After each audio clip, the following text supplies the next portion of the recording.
दोस्तों आज हम जानने वाले हैं भारतीय इतिहास के सबसे बड़े गद्दारों के बारे में। जी हाँ, कुछ ऐसे चंद गद्दार राजाओं को जिनके कारण देश ने भारी कीमत चुकाई। दोस्तों अगर आपको भी इन गद्दारों के बारे में नहीं पता है तो वीडियो को अंत तक जरूर देखिएगा, और अगर अभी तक आपने चैनल को सब्सक्राइब नहीं किया तो चैनल को सब्सक्राइब कर लीजिए और बेल आइकन को प्रेस कर दीजिए। हेलो दोस्तों, तो एक बार फिर से स्वागत है आप सभी का आपके अपने यूट्यूब चैनल रेजोनेंस ज्ञान में। तो दोस्तों एक बार हम फिर से हाजिर हो गए सिर्फ और सिर्फ आपके लिए और आपका ज्ञान बढ़ाने के लिए एक और नया वीडियो लेकर। हमारे भारत को प्राचीन काल से ही सोने की चिड़िया कहलाने का गौरव प्राप्त था, लेकिन जब सोने की चिड़िया कहे जाने वाले हमारे भारत पर अंग्रेज़ों ने कब्जा किया, उसके बाद भारत से वो गौरव छिन गया। हम सभी ने जब भी अपने इतिहास के बारे में पढ़ा या सुना है तो उससे हमें बस यही पता चलता है कि हमारे भारत को बर्बाद करने के पीछे न केवल अंग्रेज़ों का बल्कि कई आक्रमणकारियों का भी हाथ रहा है। हम हमेशा भारत के बाहर से आए अंग्रेज़ों को ही दोषी मानते रहे हैं, जबकि उनसे ज़्यादा भारत को बर्बाद करने के पीछे भारत के ही लोगों का हाथ रहा है। आज हम आपको भारत के उन गद्दारों के बारे में बताने जा रहे हैं जिनके कारण ही सोने की चिड़िया कहे जाने वाले भारत का आज ये हाल है। हमारे भारत में प्राचीन काल से धोखेबाजों के लिए कई प्रकार की कहावतों का इस्तेमाल किया जाता रहा है, जैसे कि पीठ पर खंजर, विभीषण होना या जयचंद होना। इन सभी कहावतों में एक बात समान है कि इन सभी कहावतों में जिन लोगों का जिक्र किया गया है उन सभी को धोखेबाज माना जाता रहा है। जहां एक तरफ लाखों स्वतंत्रता सेनानियों ने अपनी जान देश के लिए कुर्बान की थी, वहीं दूसरी तरफ कई हिंदुस्तानी ऐसे भी हुए हैं जिनकी गद्दारी की वजह से भारत को आज़ाद होने में करीब 100 साल लग गए। इन कुछ गद्दार हिंदुस्तानियों ने हमारी नींव कमज़ोर कर दी, जिसकी वजह से हिंदुस्तान को आज़ादी मिलने में देरी हो गई। इतिहास गवाह है कि जितने जुल्म सितम के लिए अंग्रेज़ जिम्मेदार हैं, उतने ही हिंदुस्तानी गद्दार भी जिम्मेदार हैं, जिन्होंने अपने फ़ायदे के लिए अंग्रेज़ों का साथ दिया और हिंदुस्तान को गुलामी की जंजीरों में जकड़ के रखा। इनकी वजह से ही हिंदुस्तान को आज़ादी मिलने में इतने ज़्यादा साल लग गए। इन गद्दारों ने अपने फ़ायदे के कारण अंग्रेज़ों का साथ दिया, जिसका खामियाजा पूरे देश को भुगतना पड़ा था। अगर ये लोग अपने देश के साथ गद्दारी न करते तो हिंदुस्तान 1857 में ही आज़ाद हो गया होता। अगर उस समय हिंदुस्तान को आज़ादी मिल गई होती तो शायद आज देश के 3 टुकड़े न हुए होते। 1857 की क्रांति में हिंदुस्तान के गद्दार जमींदारों ने अपने फ़ायदे के लिए अंग्रेज़ों का भरपूर साथ दिया। इन गद्दार जमींदारों ने अंग्रेज़ों को सैन्य शक्ति, ज़मीन और इसके साथ ही रुपयों की भी सहायता की, जिसकी वजह से अंग्रेज़ मजबूत होते चले गए। यह सब इसलिए किया कि अगर कहीं हिंदुस्तान आज़ाद हो गया तो जमींदारों की ज़मीन और उनका शासन उनके हाथ से निकल जाएगा।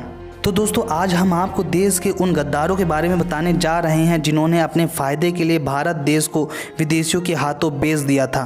दोस्तों गद्दारों की लिस्ट में सबसे टॉप पर हैं कन्नौज के राजा जयचंद। हिंदुस्तान में कई ऐसे राजपूत राजा हुए हैं जिन्हें आज भी वीरों के रूप में याद किया जाता है। उन्होंने अपने देश हिंदुस्तान के लिए बहुत कुछ किया है, लेकिन क्या आपको पता है कि राजपूतों में एक राजा ऐसा भी हुआ जिसने अपने ही देश हिंदुस्तान के साथ गद्दारी की। एक बहुत ही मशहूर कहावत है राजा जयचंद के बारे में, जयचंद तूने देश को बर्बाद कर दिया, गैरों को हिंद में आबाद कर दिया। ये कहावत राजपूत के सपूत गद्दार राजा जयचंद के लिए लिखी गई है। जयचंद कन्नौज का साम्राज्य का राजा था। पृथ्वीराज चौहान और राजा जयचंद की दुश्मनी बहुत पुरानी थी और उन दोनों के बीच कई बार भयंकर युद्ध भी हो चुके थे।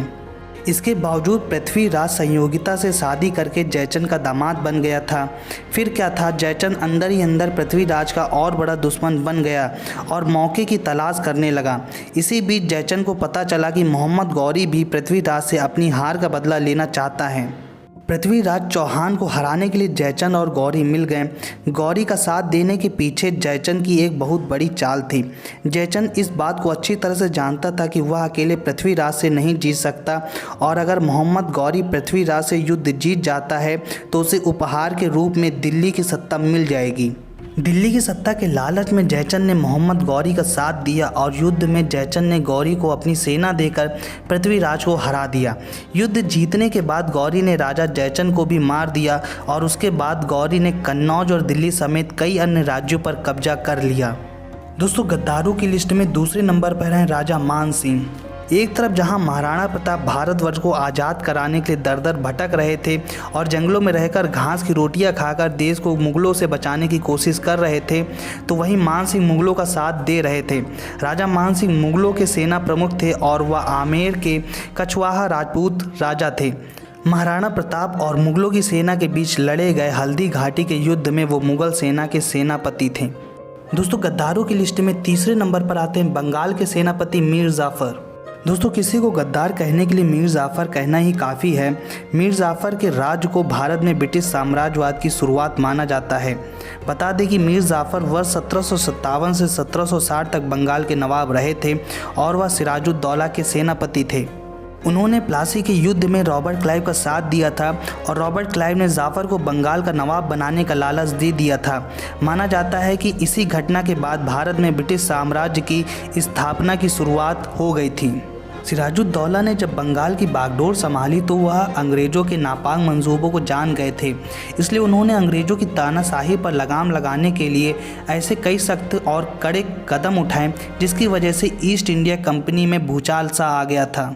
अपनी ताकत को कमज़ोर पाकर अंग्रेज़ों ने बंगाल के नवाब सिराजुद्दौला को जंग के लिए चुनौती दी, जिसकी वजह से सिराजुद्दौला ने अंग्रेज़ों के खिलाफ प्लासी की जंग लड़ी।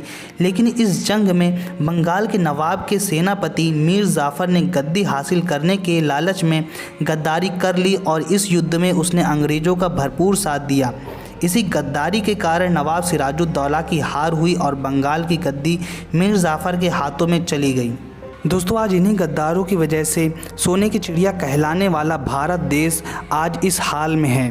दोस्तों आज का वीडियो यहीं समाप्त हो रहा है। वीडियो आपको कैसा लगा कमेंट में बताइएगा। अगर आपको वीडियो अच्छा लगा तो वीडियो को लाइक कर दीजिए और अगर अभी तक आपने चैनल को सब्सक्राइब नहीं किया तो चैनल को सब्सक्राइब कर लीजिए और बेल आइकन को प्रेस कर दीजिए।